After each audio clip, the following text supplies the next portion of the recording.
Hello everyone, welcome to this video, welcome to CLAT point. तो guys I hope आप लोग काफ़ी ज़्यादा बढ़िया होगे, आपकी तैयारी काफ़ी ज़्यादा बढ़िया चल रही होगी। लेकिन गाइज इस तैयारी के बीच में ये जो पूरी जर्नी है ना, ये जर्नी काफ़ी लंबी होती है और इस लंबी जर्नी में काफ़ी हार्ड क्वेश्चंस, काफ़ी कॉमन क्वेश्चंस हर एक एस्पिरेंट के दिमाग में आते हैं। और कई बार ऐसा होता है कि इन कॉमन क्वेश्चंस का जवाब एस्पिरेंट्स को नहीं मिल पाता है और कुछ इसी इंटेंशन से ये वीडियो क्लैट पॉइंट आपके लिए लेके आई है। इस वीडियो में हम लोग कुछ ऐसे ही कॉमन हार्ड क्वेश्चंस को डील करेंगे और उसका आपको स्ट्रेट जवाब मैं दूंगा बिना घुमाए फिराए। तो चलिए बिना टाइम वेस्ट किए जानते हैं उन क्वेश्चंस के बारे में और उनके जवाब के बारे में। तो देखिए, जो सबसे पहला जो बहुत कॉमन क्वेश्चन मुझसे लोग पूछते हैं, what is the right time to start the CLAT preparation? क्या वो सही समय है जब एक व्यक्ति को, एक कैंडिडेट को क्लैट की प्रिपरेशन स्टार्ट कर देनी चाहिए? तो गाइज इसका कोई स्ट्रेट जैकेट फॉर्मूला नहीं है। साल में 12 महीने होते हैं, किसी भी महीने में तैयारी स्टार्ट करी जा सकती है। हाँ, यहाँ पे दिसंबर को मैं एक्सक्लूड कर रहा हूँ क्योंकि दिसंबर में ही आपका पेपर होता है। लेकिन एक कैंडिडेट जो कि स्मार्ट है, जो कि ब्राइट है, जिसकी रीडिंग स्पीड काफी ज्यादा अच्छी है, तो अगर जनवरी के महीने में भी स्टार्ट करेगा तो वो दिसंबर में पेपर निकाल ले जाएगा। या फिर अगर 3-4 महीने भी एग्जाम को अगर बच रहे हैं, अगर वो तैयारी स्टार्ट करता है, तब भी काफी ज्यादा चांसेस होते हैं कि वो क्लैट को क्रैक कर ले जाए। बट नो डाउट, जितना ड्यूरेशन कम रहेगा प्रिपरेशन का, तो रैंक उतनी ही गिरेगी। काफी ज्यादा चांसेस होते हैं कि अगर बच्चा पढ़ने में तेज है, रीडिंग स्पीड अगर उसकी काफी अच्छी है, तो वो क्लैट के एग्जाम को क्रैक कर ले जाएगा। तो यहाँ पे एंटायरली कैंडिडेट के कैलिबर के ऊपर ये डिपेंड करता है कि उसके लिए क्या सही समय है क्लैट की तैयारी स्टार्ट करने का। अब जैसे फॉर एग्जांपल एक कैंडिडेट आप ऐसा ले लो जिसकी मान लीजिए इंग्लिश काफी ज्यादा वीक है या फिर हिंदी मीडियम से आता है, तो डेफिनेटली लास्ट के 3-4-5-6 महीने में अगर वो अपनी तैयारी स्टार्ट करता है क्लैट के लिए, तो बहुत ज्यादा चांसेस है कि उसका सिलेक्शन नहीं होगा। क्यों नहीं होगा? क्योंकि उसका इंग्लिश ही वीक है, जो कि क्लैट एग्जाम का बहुत ज्यादा कोर होता है। वहीं पे अगर दूसरा कैंडिडेट होता है जो इंग्लिश में काफी ज्यादा ब्राइट है, रीडिंग स्पीड उसकी बहुत तेज है, कॉम्प्रिहेंशन स्किल उसकी बहुत तेज है, तो उसके लिए मेहनत थोड़ी कम हो जाती है। तो अगर वो लास्ट के 5-6 महीने भी क्लैट की तैयारी स्टार्ट करता है, तो काफी चांसेस होते हैं कि वो क्लैट को क्रैक कर ले जाएगा। और वही बच्चा मान लीजिए और भी पहले क्लैट की तैयारी स्टार्ट करता, तो इससे काफी ज्यादा चांसेस उसके बढ़ जाएंगे कि क्लैट तो क्रैक करेगा ही, साथ में 100 के अंदर वो रैंक भी ला सकता है। तो ये चीज है, कोई सही समय नहीं है, एक कैंडिडेट के ऊपर डिपेंड करता है कि उसका सही समय क्या है क्लैट की तैयारी स्टार्ट करने का। एग्जाम्पल मैंने आपको बता दिया कैसे डिपेंड करता है। अब इसके बाद गाइस, जो दूसरा काफी क्वेश्चन बच्चे पूछते हैं वो ये है कि क्या सर हम बिना कोचिंग के क्लैट को क्रैक कर सकते हैं या नहीं?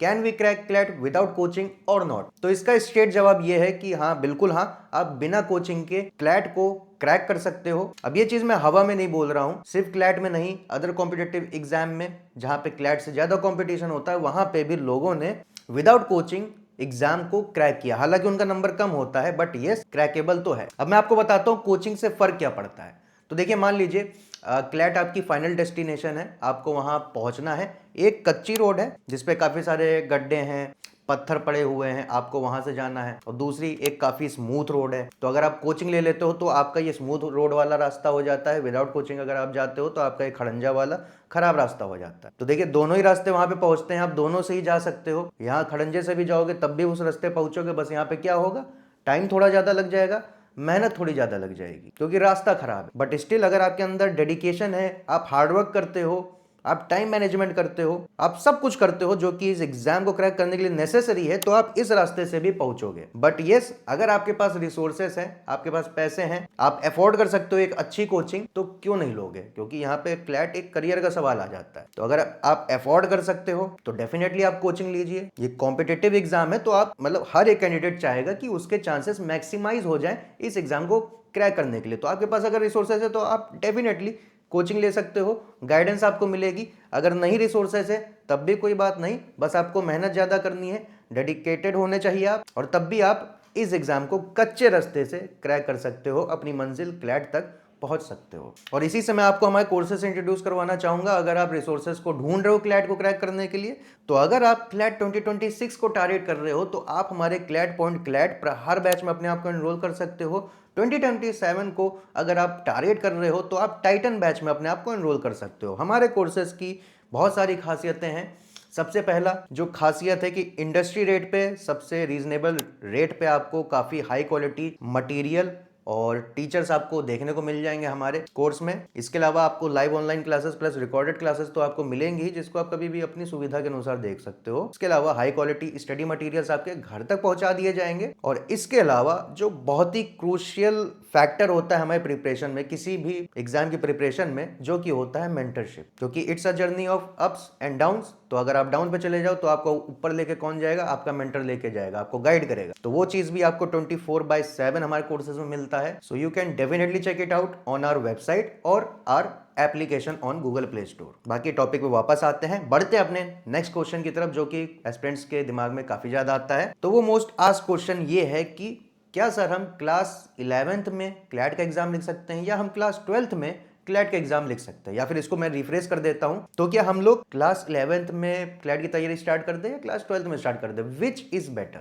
और क्या हम बोर्ड एग्जाम को मैनेज करते हुए क्लैट को क्रैक कर सकते हैं या नहीं? तो पहले क्लास 11th पे आते हैं। तो गाइस, क्लास 11th में अगर आप हो तो आप क्लैट का एग्जाम नहीं लिख सकते हो, but it is the best time. अगर आप सोच चुके हो कि आपको लॉ में करियर बनाना है, तो ये आपका बेस्ट समय है, आप क्लैट की प्रिपरेशन स्टार्ट कर सकते हो। काफी ज्यादा टाइम आपके पास रहता है तैयारी करने के लिए। और अगर मान लो, अब देखिए, किसी का कुछ पता तो होता नहीं ना कि किसका एग्जाम क्रैक होगा या नहीं होगा। तो अगर मान लीजिए नहीं भी क्रैक होता है, तो आपके पास ड्रॉप लेने, मतलब ड्रॉप भी आप ले सकते हो, आप उसको अफोर्ड कर सकते हो। तो क्लास 11 से आपको ये लेवरेज मिल जाता है। क्लास 12 में आप क्लैट का एग्जाम लिख सकते हो। क्लास 12 अगर आप पास आउट हो तो तब तो लिख ही सकते हो। अगर अपीयरिंग भी हो बोर्ड एग्जाम में, तब भी आप क्लैट का एग्जाम लिख सकते हो। बस यहाँ पे आपके अंदर वो कला होनी चाहिए कि आप बोर्ड एग्जाम की तैयारी तो कर ही रहे हो साथ में, और साथ में आप क्लैट की तैयारी भी कर ले रहे हो। और वो डेफिनेटली आप कर भी लोगे, क्योंकि काफी ज्यादा समय रहता है एग्जाम को लिखने में। तो आपके पास अच्छा खासा टाइम रहता है कि आप आराम से प्रिपेयर कर सको। But still you should have the skill to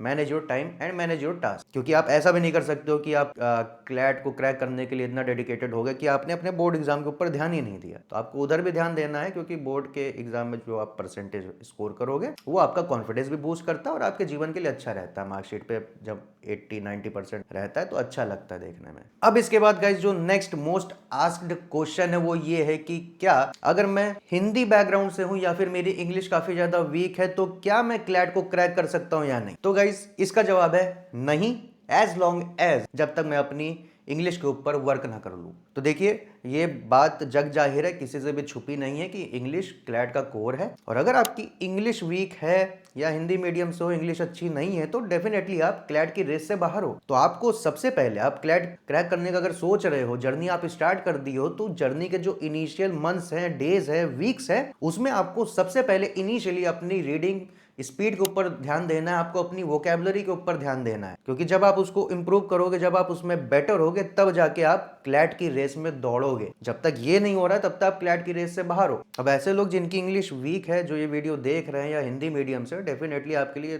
थोड़ा सेटबैक लगेगा सुनने में, बट ये ट्रूथ है। मैंने इस वीडियो की स्टार्टिंग में ही बोल दिया था, घुमाऊंगा नहीं, सीधा जवाब दूंगा। बट आप ये भी जान लो कि अगर आप मेहनती हो, डेडिकेटेड हो, तो क्लैट आपके लिए उतनी बड़ी चीज नहीं है। आप मेहनत करो, आप रोज न्यूज़पेपर पढ़ो, किताबें पढ़ो, टाइम दो रीडिंग को।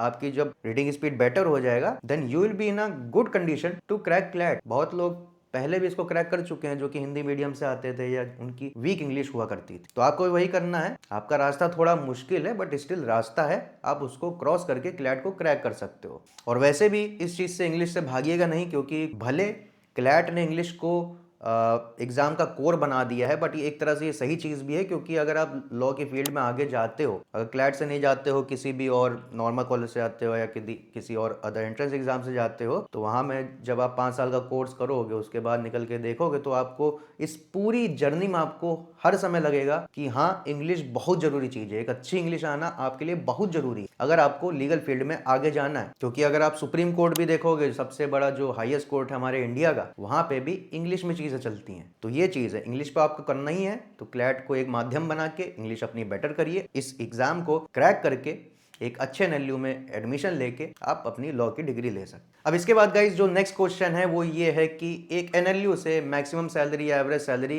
एक इंसान की कितनी लग सकती है? बिल्कुल सही क्वेश्चन है ये, कि हाँ, हम लोग ये तो बता देते हैं कि आप क्लैट का एग्जाम क्रैक कर लो, आप टीयर 1 एनएलयू में चले जाओगे, बहुत अच्छा नंबर होगा, टीयर 2 में चले जाओगे, टीयर 3 में चले जाओगे, क्लैट नहीं हो रहा तो ये एग्जाम लिख लो। लेकिन बहुत कम लोग बात करते हैं कि हाँ भाई, हमने क्लैट को क्रैक कर लिया, हम टीयर 1 एनएलयू चले भी गए, तो क्या होगा, कॉर्पोरेट में कितनी सैलरी लगे? तो guys, as per my experience, मैंने जितने लोगों को देखा है, कॉर्पोरेट में टीयर 1 लॉ फर्म में जाके 18 से 20 लाख या फिर बहुत ज़्यादा अगर होता होगा तो 25 लाख पर एनम वो उठा लेते हैं। बट 18-20 मैंने मोस्ट ऑफ देम देखा है। टीयर 1 लॉ फर्म में कह रहा हूँ, सैम कैम जो आपके ट्राई लीगल ये सब आते हैं, तो डिसेंट सैलरी होती है। और हाँ, अगर आप टीयर 3 एनएलयू में चले जाते हो तो बहुत ज़्यादा चांसेस हैं प्लेसमेंट नहीं मिलेगा वहाँ पे। बट स्टिल टीयर 3 एनएलयू के बच्चे क्या करते हैं, वो अच्छे कॉर्पोरेट फर्म्स में वहाँ पे इंटर्नशिप करते हैं, बार बार करते हैं। तो उससे क्या होता है, उनको प्री प्लेसमेंट ऑफर पीपीओ मिल जाता है और अच्छे अच्छे पीपीओ लोग अपने लगवाते हैं। तो ऐसा नहीं है कि आप टीयर 1 में नहीं जा पाओगे तो टीयर 3 में चले जाओगे तो आप मतलब कॉर्पोरेट का आपका सीन खत्म है। तो ऐसा बिल्कुल नहीं है। वही है, आप मेहनती हो, लगन आपके अंदर है तो आपको कोई रोक नहीं सकता। कहते हैं ना, उगते सूरज को कौन रोक सकता है, तो वो वाली चीज है। इसके बाद guys last question of the video जो कि काफी लोग पूछते हैं और बहुत क्रूशियल सवाल है वो। और सवाल कुछ ऐसा है कि क्लैट को सब लोग क्रैक करने को कहते हैं, लेकिन मान लीजिए अगर 1% क्लैट नहीं क्रैक हो रहा है तब क्या होगा, तब क्या करेंगे हम। तो गाइस ये जो एस्पेक्ट है ना, ये किसी भी कॉम्पिटिटिव एग्जाम की एक हार्श रियलिटी, एक हार्श साइट है। और इसका सिर्फ एक ही जवाब है और वो है move on. It's like breakup. Relationship में अगर ब्रेकअप होता है तो आदमी खत्म नहीं हो जाता, उसको आगे बढ़ना होता है। Same goes with competition. आपका नहीं हो रहा है तो आपको आगे बढ़ना है। अब ब्रेकअप में भी सीखोगे, अब कॉम्पिटिशन में भी सीखोगे अगर उसकी अच्छे से तैयारी की है। क्योंकि आप जानते हो कि एक हाइपोथेटिकल एग्जाम्पल ले लीजिए कि एक एग्जाम है जिसमें 10 सीट है, देने वाले मान लीजिए 10,000 है या फिर 1 लाख है। और इस एग्जाम में मान के चल रहा हूं कि 100 लोग तो 10,000 में से 100 लोग तो अच्छे से तैयारी किए होंगे ना इस एग्जाम के लिए, जी जान लगाया होगा, दिन रात एक किया होगा, काफी ज्यादा लगन लगाई होगी। बट हार्श रियलिटी क्या है कि सीट्स तो 10 हैं, तो 100 में से 10 लकी लोगों को मिल जाएगी वो, क्योंकि मेहनती सब इक्वली हैं, सब ने बहुत पढ़ाई की है। बस वो डी डे है जिस दिन किसी का ऊपर नीचे होगा, उसकी वजह से वो रेस से बाहर हो जाएगा। 10 लोग का हो जाएगा, 90 लोग बाहर हो जाएंगे। बट इसका मतलब ये नहीं है कि 90 लोग अनडिजर्विंग है या वो किसी लायक नहीं है या वो लूजर है, ऐसा नहीं है। It is just a setback जो कि किस्मत दे देती है। आप चाहे जितना तैयारी कर लो, बट वहां से जीवन खत्म नहीं हो जाता है और आपको बढ़ना है। और वैसे भी देखिए, जीवन में किसी भी स्टेज में जाओगे ना, आपको कंपटीशन हर जगह आज की डेट में देखने को मिल जाएगा। तो कंपटीशन से भागने का नहीं है। कि मान लीजिए मैं अपना एग्जांपल देता हूँ, क्लैट से मैं डर गया, मैंने क्लैट का एग्जाम नहीं दिया, तो क्या हुआ? नॉर्मल कॉलेज से मैंने एलएलबी कर लिया। अब नॉर्मल कॉलेज से एलएलबी कर लिया तो एलएलबी की डिग्री मिलने के बाद बहुत ज़्यादा चांसेस है कि मैं लॉ ऑफिसर का एग्जाम लिखूंगा, जुडिशरी का एग्जाम लिखूंगा या सरकारी नौकरी के लिए कोई एग्जाम दूंगा।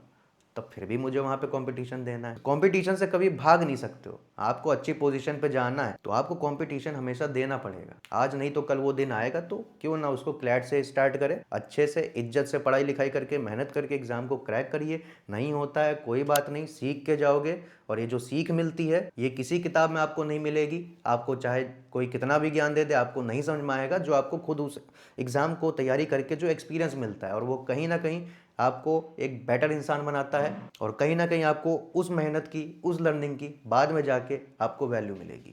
तो बिल्कुल जायज़ है अगर आपके दिमाग में 1% चल रहा है कि इस एग्जाम में नहीं हुआ तो क्या करेंगे। इसमें कोई गलत बात नहीं है। It's a part of life, it's a part of this journey कि आपके दिमाग में 1% हमेशा रहेगा, अगर नहीं हुआ तो क्या। बट स्टिल आपको सर ऊंचा रखना है, आपको मेहनत करनी है। कई बार कई चीज़ें भगवान के हाथ में होती हैं, लक के ऊपर होता है, बट आपको चलना है। तो गाइस ये सारे क्वेश्चंस थे बहुत ज़्यादा मुझसे जो पूछे गए थे पास्ट में। उनका जवाब मैंने अपने एक्सपीरियंस के हिसाब से बिना घुमाए फिराए जो मुझे ठीक लगा मैंने आपको बता दिया आंसर। अब इसके अलावा आपके दिमाग में अगर और भी कोई सवाल है तो आप नीचे कमेंट सेक्शन में पूछ सकते हो। जिस कमेंट के ऊपर सबसे ज़्यादा लाइक होगा उसके ऊपर एक नई वीडियो बनाई जाएगी। उन सारे टॉप 5-6 क्वेश्चन को फिर लिया जाएगा और उसके ऊपर हम लोग जवाब जानेंगे। बाकी आई होप आपको वीडियो पसंद आई होगी। वीडियो अगर पसंद आई तो वीडियो को लाइक कर दीजिएगा। कुछ आपको कहना हो, कोई और सवाल हो तो नीचे आप पूछ सकते हो। बाकी ऐसी और भी वीडियोज़ के लिए आप सब्सक्राइब कर सकते हो क्लैट पॉइंट को। बाकी स्टे सेफ, जय हिंद।